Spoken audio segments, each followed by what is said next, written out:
Thank you very much. We have a very big announcement to make today. You all know Gianni. He came all the way from Italy, the beautiful country of Italy, to be with us. And he just got off the plane, and he's a hardworking guy, does a phenomenal job with FIFA. Nobody like him. I'm delighted to welcome FIFA President Gianni Infantino back to the White House for a major announcement about one of the most anticipated competitions in all of sports, the 2026, and this is a big deal, I'll tell you, I was so happy to get it, the 2026 FIFA World Cup. And it's going to be the World Cup as we know it. It's the biggest, probably the biggest event in sports, I guess, Gianni, right? Yeah. On December 5th of this year, the 2026 FIFA World Cup draw will take place at the Kennedy Center. Some people refer to it as the Trump Kennedy Center, but we're not prepared to do that quite yet, maybe in a week or so. But right here in Washington, D.C., it's a tremendous honor to bring the global event and this incredible group of people and these unbelievable athletes, the best athletes in the world, to the cultural center of our nation's capital. I just left the Kennedy Center. We're spending a lot of money wisely on making it really beautiful. It's going to be beautiful again.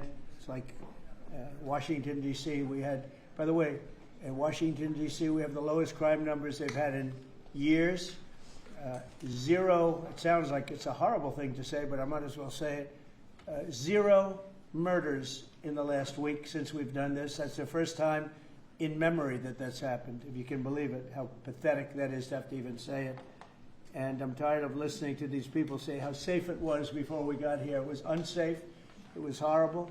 And Mayor Bowser better get her act straight or she won't be mayor very long, because we'll take it over with the federal government, run it like it's supposed to be run. The numbers were horrible. It was a crime-infested rat hole, and they do have a lot of rats. We're getting rid of them too, and we've made a lot of progress. And it was extremely unsafe, and now it's extremely safe. We had virtually no crime. The number was down 87%, and I'm trying to figure out where was the 13%, because I don't think it existed. The National Guard has been unbelievable, and they're working with the police. And they have some very good people in there. They have some people that shouldn't be police, actually, but they have some great people there. And the Washington, D.C. is a whole different place. And, Gianni, I'm sure you'll be happy to hear that, too, actually. Oh, yes. But it's a whole different place. People are excited again. They're going out to restaurants again. That was the other thing I saw numbers. That restaurant business is down in the last week. No. Restaurant business, you can't get into a restaurant. Just really lying people. And that's why people don't understand how bad and how dishonest the press is. I saw one poll that had us at 19% favorable on what we're doing with Washington. And then I saw another one that has us 94% favorable. And I can tell you the 94% is correct. The others are fake, just fake news. They got to get their act together. So bad for our country, so sick, actually.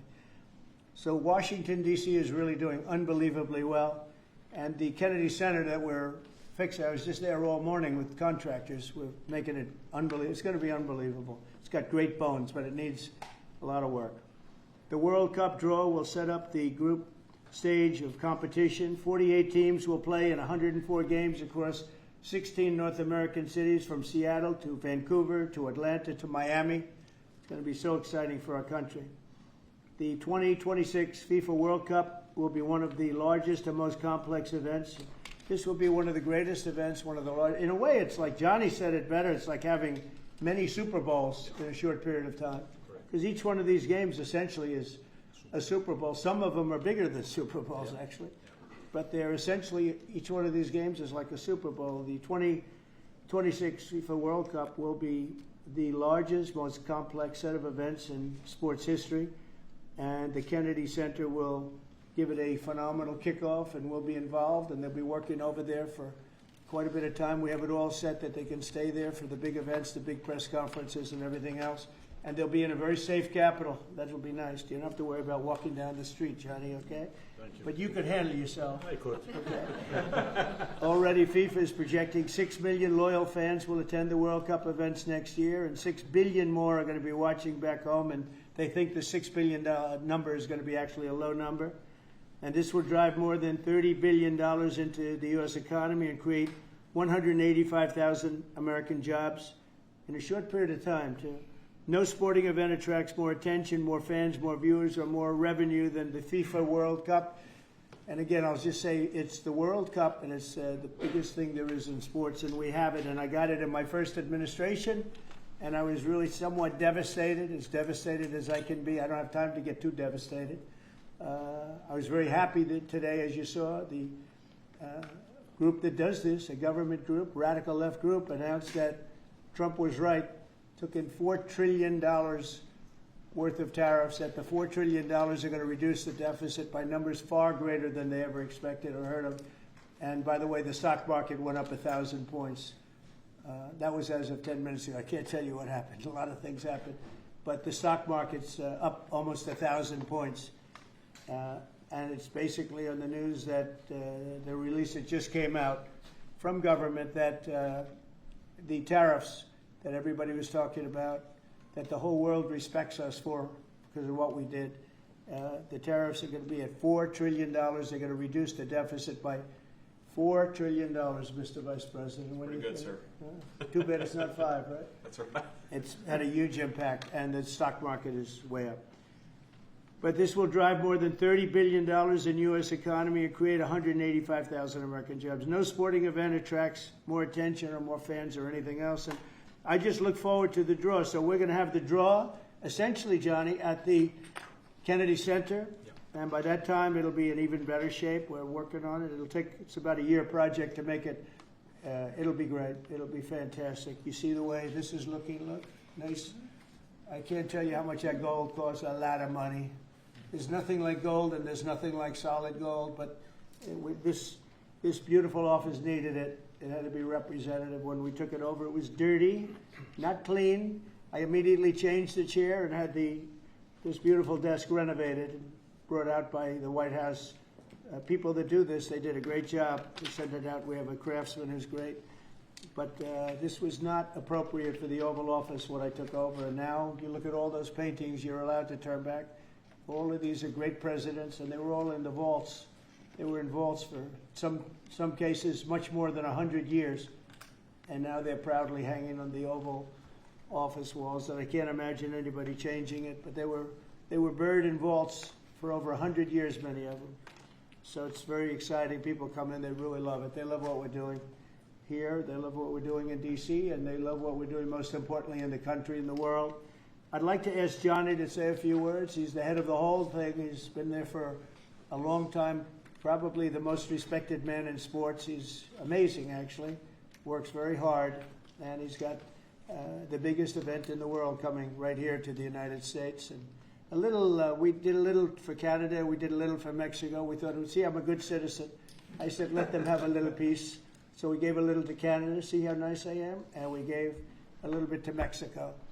And Johnny, please say a few words. Thank you, President. Great honor for me to be here with you today, President, Vice President, Excellencies.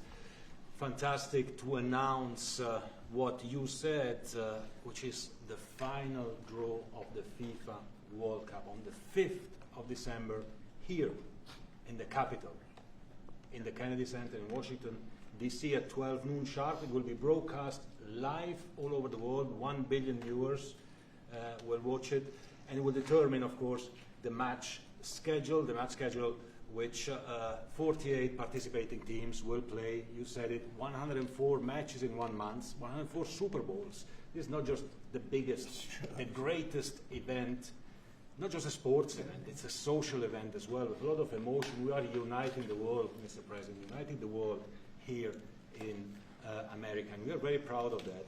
And those teams, those national teams who will come here to participate in this draw with their coaches, with their presidents, they will all be proud to be part of writing this history. And that's why we brought as well this, which is the winner's trophy.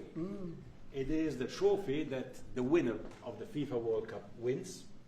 Only the FIFA president, presidents of countries, and then those who win can touch it, because it's for winners only.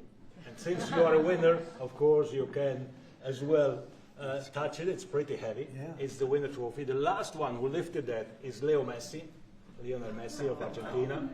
And here it is in the Oval Office in the White House. Can I keep it? For you. Well, you can keep We're not it until giving the it World back. Cup. We're not giving it back. That's serious. Oh, It fits well. that goes very well on the wall right over there. We'll Yeah. put it right below the angels. It fits well here. That's I think. beautiful. Yeah, You can that's, keep it until we have to give it to the next winner. That's fine. That's a beautiful piece of gold, I will say. Absolutely. That's beautiful. Yeah. So 6 billion viewers for the World Cup, 6 million coming to the matches, 30 billion economic impact, 185,000 jobs. This will be absolutely fantastic. The biggest event ever, and everything will start here in Washington, D.C. at the Kennedy Center, or the Trump Kennedy Center. We'll see that, how it will be called, on the 5th of September at noon sharp. 5th of December, noon sharp. Then, if I may... Will they Mr. be President, doing most of the draws, all of the draws at the Kennedy? How are you going to do that? Yes, we'll do that at the Kennedy Center. We'll do all the other meetings around it with the coaches, with the broadcasters, with That's the great. sponsors, everything at the Kennedy Center. The whole You'll be very World happy. Cup starts, and everyone will be happy Yeah. because everyone has qualified for the World Cup, and they didn't yet play a game, so they didn't lose yet a game. So they all think they can become world champion, right? They'll all be happy. Exactly. Now, By the way, an example, supposing we had a week ago when everybody was being killed and mugged and everything else, despite the phony numbers that were given out, that it was getting better. Brian, do you believe it was getting better or getting worse? Oh, the crime was getting worse. I mean, I was robbed. It was getting They way went worse. after you. How did the other guy come out? Well, he came out with my briefcase, Came out with your- Yeah. So, Robert 1, Brian 0. No, but can you imagine you do this and then you start hearing that they had a 20-year reduction of crime. It's worse. It was worse during the Biden administration than anybody's ever imagined possible. And I guarantee you he wouldn't be here if those numbers continued. But now we have total safety. We have total security. And for the border, in 3 months, 0 people. These are done by liberal people that do these charts. 0 people came through our border in the last 90 days. Can you believe it? 0. Last year we had millions of people coming in. And they came in from the wrong locations. They came in they came in, a lot of people that shouldn't be here. So now when we have this event in December, it's going to be very safe. Johnny, you can walk down the street with your beautiful wife. yeah, You can take her to dinner if you can get a reservation, which I doubt. they're all full the restaurants. I know. They're all full. I heard that too. The restaurants Yeah. aren't. The restaurants, since we are doing this, are doing great. And many new restaurants are going to open because, as you know, many closed. Many restaurants closed because the crime was so bad. This will be one of the safest places anywhere on earth. So, you know, I really am honored that the National Guard has done such an incredible job working with the police. And we haven't had to bring in the regular military, which we're willing to do. We have to. And after we do this, we'll go to another location and we'll make it safe also. We're going to make our country very safe. We're going to make our cities very, very safe. Chicago's a mess. You have an incompetent mayor, grossly incompetent. And we'll straighten that one out probably next. That'll be our next one after this. And it won't even be tough. And the people in Chicago, Mr. Vice President, are screaming for us to come. They're wearing red hats, just like this one. But they're wearing red hats. African-American ladies, beautiful ladies, are saying, please, President Trump, come to Chicago. Please. I did great with the black vote, as you know, and they want something to happen. So I think Chicago will be our next, and then we'll help with New York. We're going to help with, and I think a lot of these people that you see on television, they're including the people in this audience. They'll say bad things about me, and then they'll say, "Thank God he's here," because half of them got mugged, and they don't want to get mugged again. But they work for they work for stupid people that are radical left. And they're made to do things and say things that they don't want to be saying. But the people right here are all happy because you're not going to be mugged in Washington, D.C. anymore. I just want to say Johnny's been my friend for a long time. He's an incredible guy. And we will lay out the red carpet. Andrew, you're going to be fantastic. Rick is going to be everything Rick ever touched has always worked out. And he's working with me on the Kennedy Center.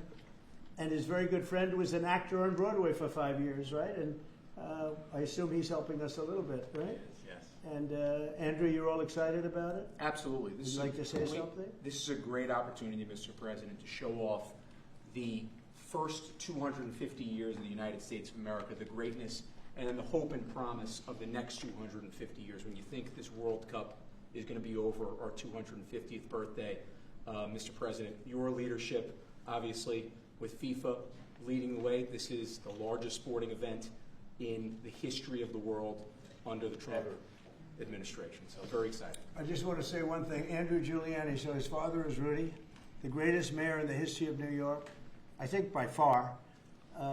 He took a ravaged city, a city that was really under siege. Probably most people thought it was going to survive. He turned it around. He was a great, great mayor. And then they treated him very, very unfairly.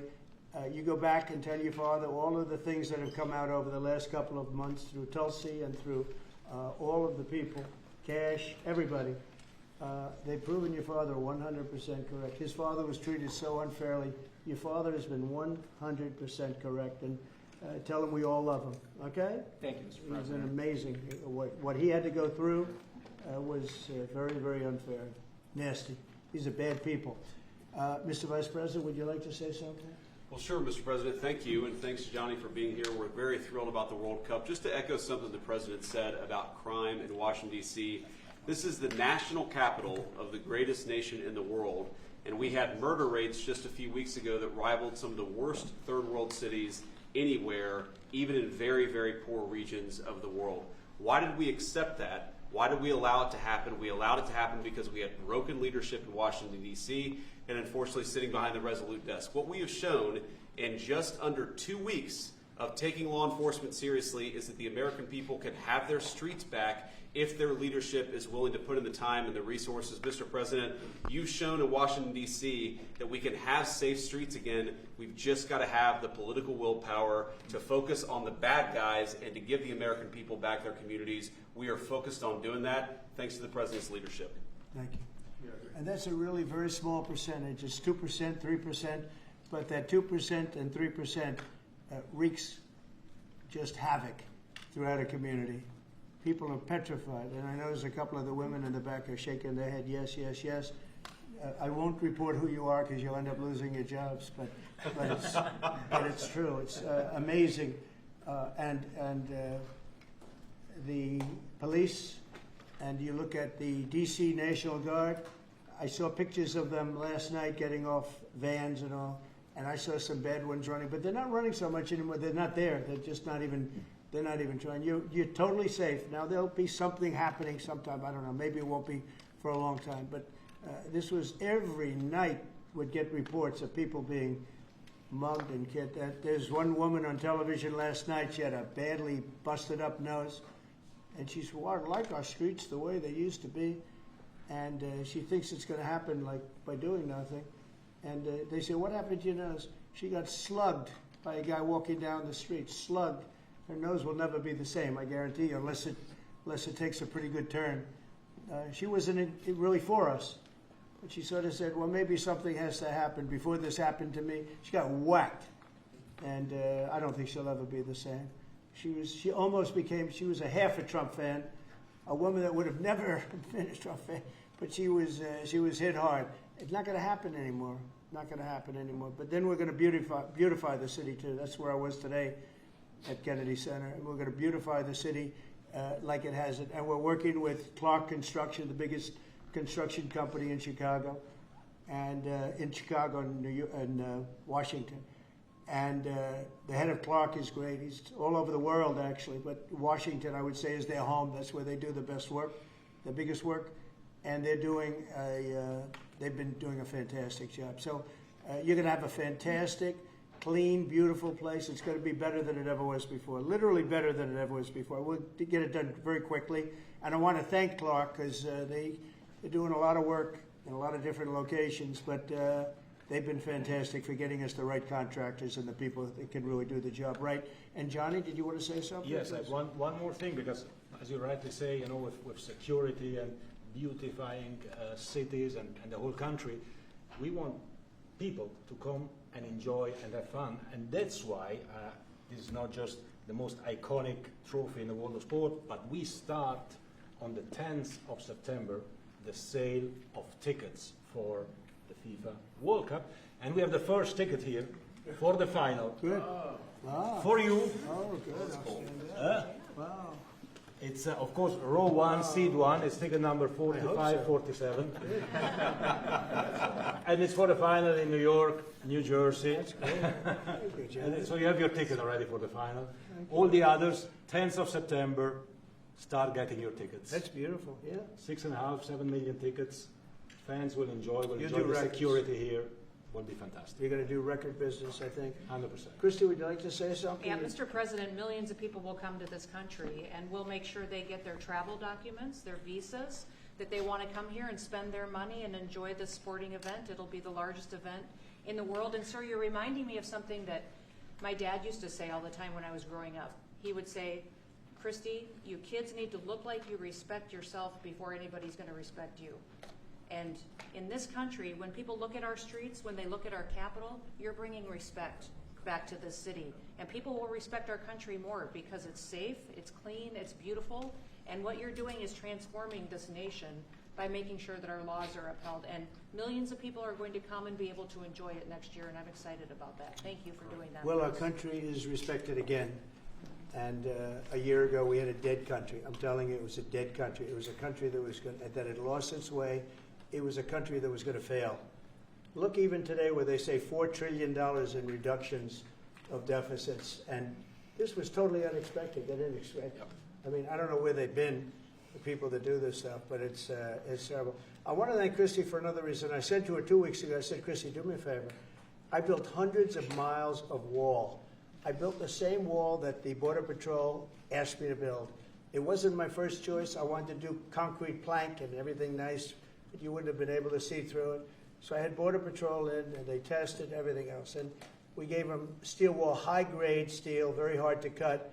Then we gave inside that is 9,000-pound concrete, which is a very tough concrete. Inside that is rebar, a big, fat piece of rebar.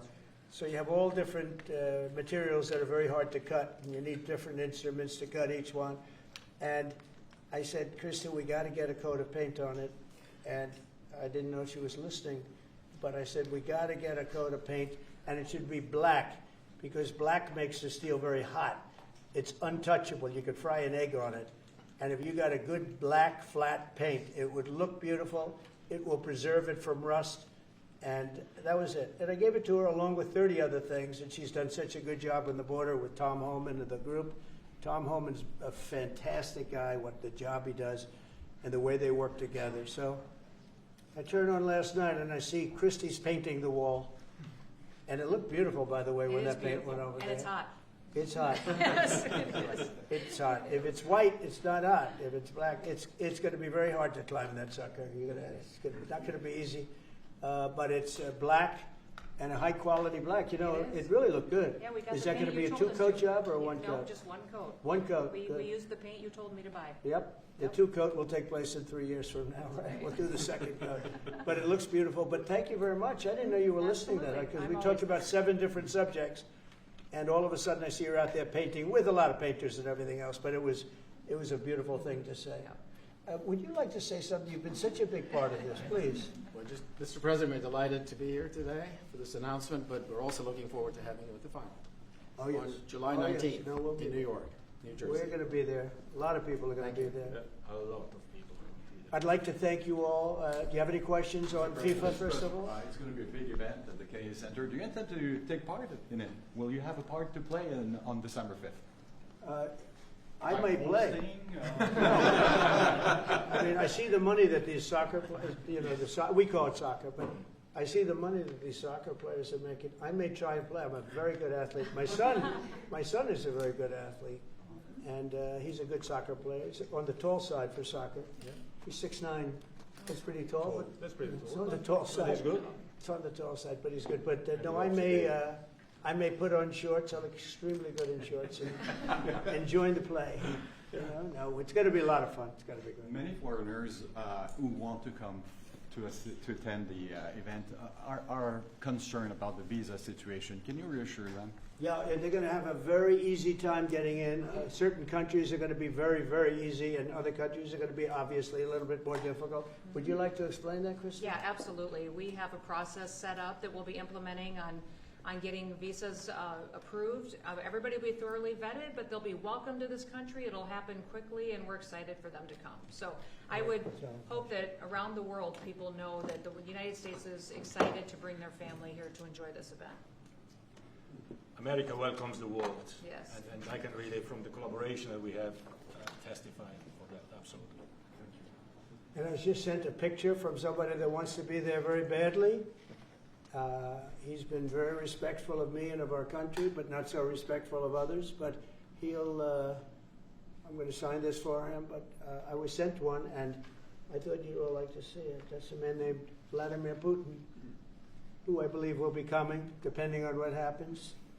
He may be coming, and he may not, depending on what happens. We have a lot of things happening over the next couple of weeks. So, but I thought it was a nice picture of him. Okay of me, but nice of him. So that was very nice that it was sent to me. Okay?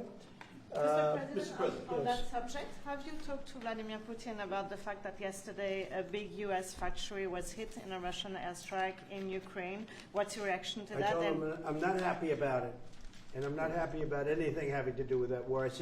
I settled 7 wars, and actually, if you think about pre-wars, add 3 more, so it would be 10. I thought this would be in the middle of the pack in terms of difficulty. No, I'm not happy about anything about that war. Nothing. Not happy at all. We'll see what happens. I think over the next 2 weeks we're going to find out which way it's going to go. And I better be very happy. How long are you willing to wait, A Mr. very good President? call with Prime Minister Carney of Canada yesterday morning. Yes. Actually, Canada is taking away some retaliatory tariffs. He's so- removing his tariffs, yeah. Exactly. He's removing his retaliatory tariffs, which I thought was nice. And we're going to have another call soon. Yeah, Okay. we had a very good call. You're getting closer towards an Well, I agreement like him. country? I like him. You know, look, I'm fighting for the United States.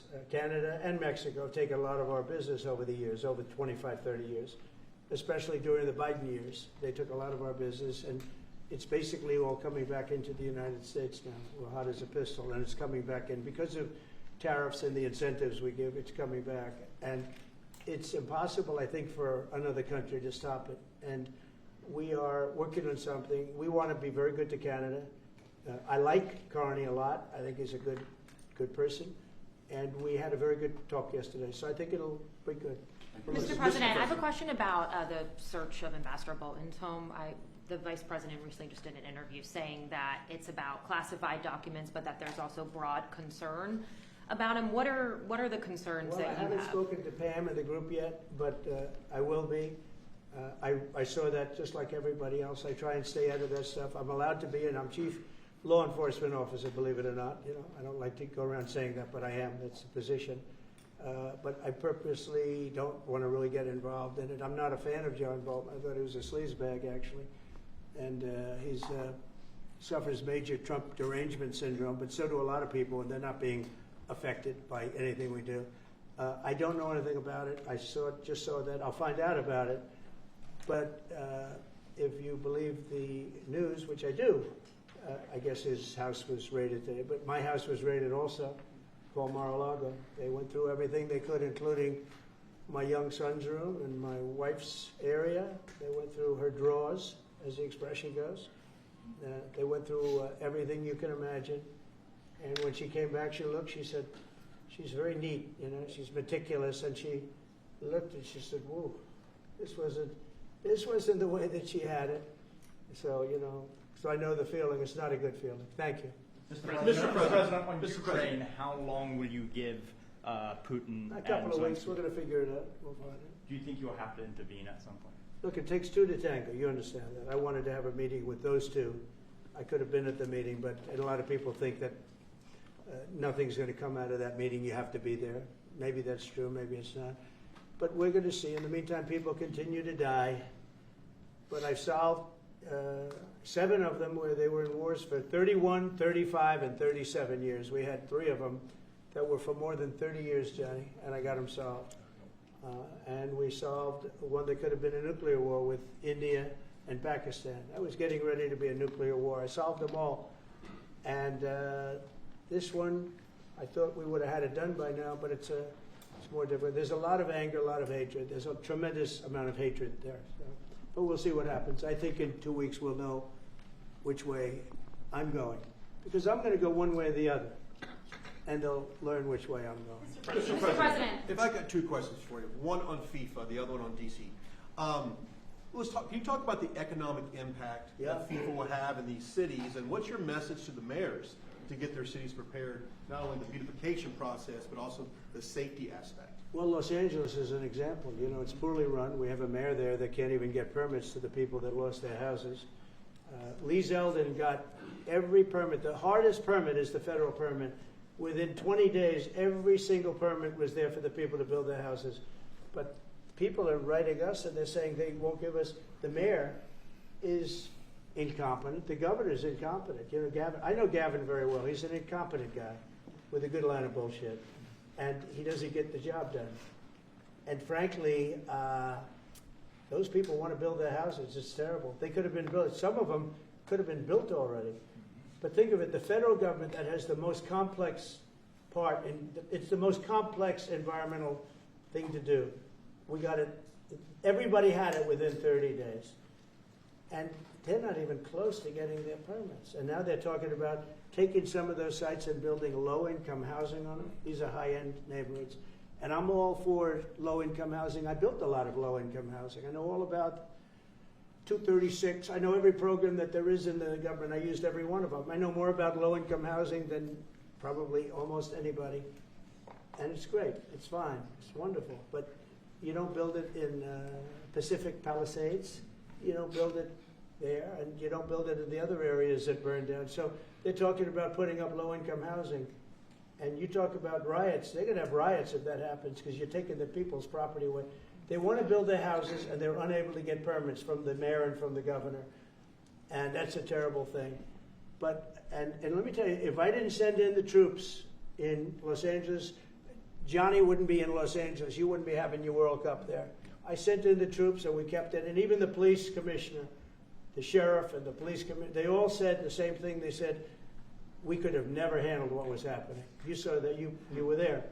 He said, we could have never handled what was happening. And then you hear Gavin Newsom. After it's all quelled, you hear Newsom get up and said, we could have done this for ourselves. No, they couldn't have.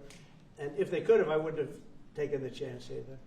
Okay, my second question is on crime prevention. Would you be open to expanding the national concealed carry to apply to D.C. like it does in other states like Texas? Yeah. Well, they have it in some states, and they feel strongly about it. As you know, I'm in favor of it. People have to protect themselves. I'm a Second Amendment person, very simply. People have to be able to protect themselves. Especially like in Washington, you walk down the street, a guy comes up and slugs you. He's got a pistol in his hand. You can be tough, you can be in great shape, you can be a powerful person, or you can be a guy that weighs 100 pounds with a gun in your hand. Right. And I'll bet on the guy with a gun 100% of the time, right?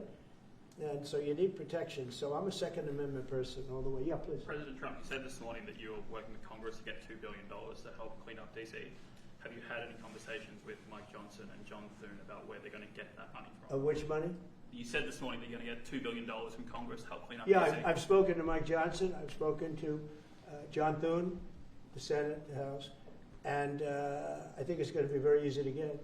It's going to be not a lot of money. I wouldn't even know where to spend the number that you mentioned, but it's going to be money to beautify the city. Yeah, they're ready. Everybody wants to save D.C. In one way, it's the easiest. The violence was more than any other city in the country, actually, by far. It may have been more than any other city in the world, if you could think. We looked at some of the worst cities in the world. It was worse, and that's why it angers me to see the mayor saying about how they have it on the slide. Not on the slide. It was worse than ever. We have no problem getting that money. That money will come out of Congress. I think it'll be even bipartisan. And is the plan to I mean, I would imagine Democrats would vote for that one. Is the plan to get it before the September 30 spending deadline on the Hill?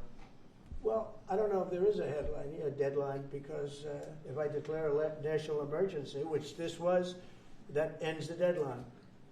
So, I mean, I keep seeing about a 30-day deadline, of which we have 22 days left or something. But if I think we're in great shape here, that's one thing. But if I don't, I'm going to just say it's a national emergency. And if I have a national emergency, I can keep the troops here as long as I want.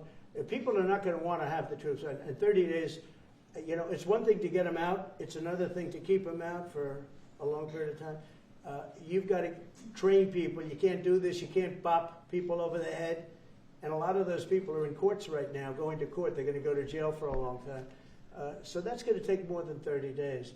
But if I have to, I'll declare a national emergency, which I don't think I have to do. Yeah. Mr. President, Ukraine and Russia, you said in 2 weeks you'll know whether you go. Yeah, I think I'll know. I think I'll know the attitude of Russia and, frankly, of Ukraine. It takes two. What are the 2 ways you can go at the end of 2 weeks then? Well, then I'm going to make a decision as to what we do. And it's going to be a very important decision. And that's whether or not it's massive sanctions or massive tariffs or both. Or do we do nothing and say it's your fight? Look, I would have never been in this war if I were president. You would have had this war. It was never going to happen. This was caused by stupid people that fought. And you know, people say, well, how do we know? Because for 4 years, it was never even a subject. And Vladimir knew, and you see his picture right here. It was nice that he sent, but Vladimir knew very strongly we wouldn't have stood for him. It wouldn't have happened. 100% wouldn't have happened, but it did happen. And now they're losing from 5 to 7 young kids. Think of it, you're a parent and your son is leaving. He's Russian or he's Ukrainian. And he's leaving and they're waving goodbye. Nice, beautiful kid. Nice crew cut, all set. He wants to be a soldier. And he goes there the first week, he has his head blown off. And he's no different than you people, me. And it doesn't matter where. I mean, I solved a problem in the Congo that was vicious. Rwanda and the Congo, the Republic of the Congo. And they were fighting for 31 years, and it was machetes. People were getting their heads chopped off. That was going on for 31 years. I got it solved. You saw it. They came to the White House. We signed an agreement. It was amazing. People can't believe we got it done. I love to stop killing. I really do. People thought it would be just the opposite. Hillary Clinton said, oh, he'll get us into a war. No, I'm getting everybody else out of wars. Are you saying there's a real possibility then that you do nothing if Putin doesn't come to the table for a ceasefire? I'll see whose fault it is. If there are reasons why, I'll understand that. I know exactly what I'm doing. We're going to see whether or not they have a meeting. That'll be interesting to see. And if they don't, why didn't they have a meeting? Because I told them to have a meeting. But I'll know in 2 weeks what I'm going to do. I have pretty good ideas. Your Justice Department is also sending some of the Epstein files over to the House Oversight Committee today. Are you in support of them releasing all of them? I'm in support of keeping it open. If they want innocent people shouldn't be hurt, but I'm in support of keeping it totally open. I couldn't care less. You got a lot of people that it could be mentioned in those files that don't deserve to be. People, because he knew everybody in Palm Beach. I don't know anything about that, but I have said to Pam and everybody else, give them everything you can give them, because it's a Democrat hoax. It's just a hoax. The whole Epstein thing is a Democrat hoax. So we had the greatest 6 months, 7 months in the history of the presidency, and the Democrats don't know what to do, so they keep bringing up that stuff. But it affected them. Bill Clinton was on his plane and went to the island supposedly 28 times. I don't want to bring that up, frankly. You have Larry, whatever his name is, Summers, the head of Harvard, who was Jeffrey Epstein's best friend. Nobody ever talks about that. But I don't want to hurt Larry Summers, but he was best friends with Jeffrey Epstein. No, this is a Democratic hoax to try and get the significance of what we've done over the past 7 months. Nobody's ever seen anything like it. They say it's #1 in history. What we've done, including stopping 7 wars. I mean, just include that. And now you look at the stock market today. It's way up to start off with from where I took it. And this market was going to crash. If Joe Biden or Kamala were president, this market we would have had a crash like in 1929. You're not going to have that. It's only a question of how high is it going to go. You know, I had the strongest economy in the history of our country. And despite COVID, we had the strongest economy in the history of our country. And we're going to blow it away this time. I was always good at making a lot of money. And whether it was for myself or whether it was, I like doing it this way better. I mean, I like making it for the country. Our country's been ripped off by friend and foe, nations all over the world ripped off. And the friends have been much worse than the foes for the most part. And they're not ripping us off. We just signed a deal with the European Union. They're paying us essentially $950 billion, like a signing fee. They're going to buy $750 billion worth of energy. They weren't buying much of our energy there. And they're very smart in doing it. And as you know, Ursula was here a couple of days ago having to do with the people, the leaders that we had. We had a great, people said they've never seen anything like it, where we had the leaders of Europe right here in the Oval Office. And she's so happy that she has an agreement. But people aren't ripping us anymore. We're run by, this country is run by smart people now. Mr. President, in Israel... Two questions. One is about Intel. There have been reports that you're considering taking a stake in Intel. Can you tell us About the 10%? About the 10%. Yeah, I met a man. He was a very nice man, and I called for his removal because I saw something by a man named Tom Cotton, a senator from Arkansas. He's a great guy, friend of mine, supporter of mine, big supporter. I'm a supporter of his too. And he wrote a pretty nasty story about the head of Intel. And I said, well, if that's right, he should resign. And he came in, he saw me, we talked for a while. I liked him a lot. I thought he was very good. I thought he was somewhat a victim, but you know, nobody's a total victim, I guess. And I said, you know what? I think the United States should be given 10% of Intel. And he said, I would consider that. I said, well, I'd like you to do that because Intel has been left behind, as you know, compared to Jensen and some of our friends, NVIDIA, some of the people and the people in, because Intel should have never been. Intel was the biggest, most powerful chip company in the world. And then they started leaving. And they started going to foreign countries, in particular Taiwan. And if we had a president that would have said, okay, you can go to Taiwan, but we're going to put a 100% tariff or a 200 or 300 or a 500% tariff, anybody that sells into the United States has to pay. They wouldn't have left. They would have never left, and we wouldn't have. So in the meantime, we had people that were, in some cases, good politicians that weren't good on trade. I loved that man, but he was not good on trade. I totally disagreed. He allowed the car industry to be taken out of this country. We lost 50% of our car industry. But that's all coming back. It's all coming back. But if somebody would have said that with Intel, would be a giant right now. Now, with that, they've had some bad management over the years, and they got lost. And I said, I think you should pay us 10% of your company. And they said, yes. That's about $10 billion. I don't get it. This comes to the United States of America. And I said, I think it would be good having the United States as your partner. He agreed. And they've agreed to do it. And I think it's a great deal for them. And I think it's a great deal. He walked in wanting to keep his job, and he ended up giving us $10 billion for the United States. So we picked up $10 billion.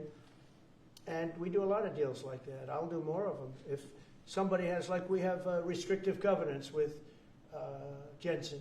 We have, it's NVIDIA.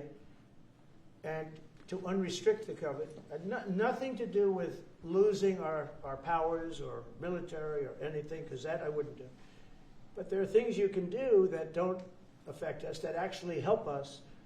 And if we're going to give somebody a free out, a restricted covenant, we have a strong restrictive covenant on certain industries.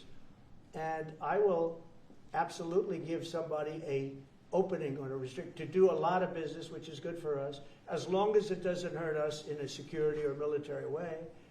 And if I do that, I think the country should be paid, because anybody else, I have it in real estate where I'll have a deal with somebody and I'll have them restrictive covenant. Then they'll come back and they'll say, I'd love to be able to build over here, but I'm not allowed to because you have me covered, you have me restricted. I say, I'll let you build over there, but pay me a lot of money. No different. But the country never did it because the country was run by foolish people. Mr. President, on DC crime, you said Chicago might be next. Chicago might be next. Are you making, have there been concrete steps that the administration is taking to do that? I Or what are other cities as well? I haven't spoken to the mayor. He's grossly incompetent. I haven't spoken to the mayor. No, when we're ready, we'll go in and we'll straighten out Chicago, just like we did D.C. Chicago is very dangerous, great place. I built great stuff there. I have the most beautiful building in Chicago, I think. but I hate to see what's happened to Chicago. Chicago was our greatest city, actually. Bob Tisch, a great friend of mine, passed away. He used to own the Giants and very successful Lowe's. He said Chicago, I think they had their main office in Chicago. He said Chicago and San Francisco are the two greatest cities in the world. Now you look at what the Democrats have done to San Francisco. They've destroyed it. I own a big chunk of the Bank of America building in San Francisco. And, you know, it's just different. We can clean that up too. We'll clean that one up too. Now, if everything works out, and we've already had calls from other cities, quiet calls from Democrats. We'd love you to come here because they've lost control of their cities. I'm not going to say because I don't want them to lose their elections. But we've had calls from Democrats and calls from people generally. We'd love you to come here because we'll straighten out the problem. Mr. President, in Israel, the families of hostages are opposed to the reoccupying of Gaza. Why is the U.S. still Well, not supporting all of them. And you have to understand, I'm the one that got all of the hostages out. You got a lot of people out. If it wasn't for me, they wouldn't be out. I worked with Bibi and I worked with Steve Witkoff. But if it wasn't for me, you would have all these hostages would most likely be dead right now, every one of them. So they all come up here. They come in groups of 10, 12, 13, and many of them, and I've gotten to know a lot of them. They're great people. What they had to go through is incredible. But so now they have 20, but the 20 is actually probably not 20 because a couple maybe aren't around any longer. It's a terrible thing. No, I don't like anymore. I said, you know, when you get down to 20, they're not going to make deals anymore. And they didn't. And then I put out a statement, as you know, there was a tough statement, go in and get them. And they said, we'll give you 10, we'll give you 10. I don't know what Israel's doing, but they were willing now immediately to give us another 10. The situation has to end. It's extortion and it has to end. And we'll see what happens. I actually think they're safer in many ways if you went in and you really went in fast and you did it. And people can't forget October 7th, remember that. I'm friendly with all groups. I won the Arab vote in Michigan. I did so great with the Arab vote, remember? I started off at 0, I ended up winning. I wouldn't say the candidate was the greatest, but I would have won against anybody. They're great people. But we have to do things properly. And, you know, very proud to say, I got the hostages out. You have hundreds of people that are living now because of me. And now we have that final little group of people. And Hamas knows that if they give them, that's probably the end of their lives. So it's not easy to get. And I know if you're a parent, you just don't care. You want, I want my baby back. They want their babies back. They want their kids back. And I understand it. But I got them out and did a good job. And we're doing everything we can to get the hostages out. Thank you all very much. Yes? So Jackson Hole, Jay Powell today said, he suggested that they might cut interest rates, but they'd have to proceed Well, very we call him too carefully. late for a reason. He should have cut him a year ago. He's too late. You know, we have a stock market that's up 1,000 points today. I better be careful because I go out there and I'll see it's down 1,000, right? But it's up 1,000 points when I came in here. We have a country that the market's the hottest it's ever been. The country is better than it's ever been. We have a military that I rebuilt largely in my first term. We had a great, successful first term, but this is going to be even better. But we rebuilt it. We gave a lot of it away to Afghanistan, but relatively small compared to the overall. But I think it was the most embarrassing day and period in the history of our country that they allowed those 13 wonderful people, but it's really hundreds of people were killed. And they don't talk about the 48 that were so severely wounded with no legs, no arms, nobody ever mentions them except me. But that was the worst day, the most, it just showed how incompetent. Frankly, if that didn't happen, I really believe that you might not have had the problem with Russia. I think Putin was sitting there watching these stupid people running our country and said, this is a time to invade.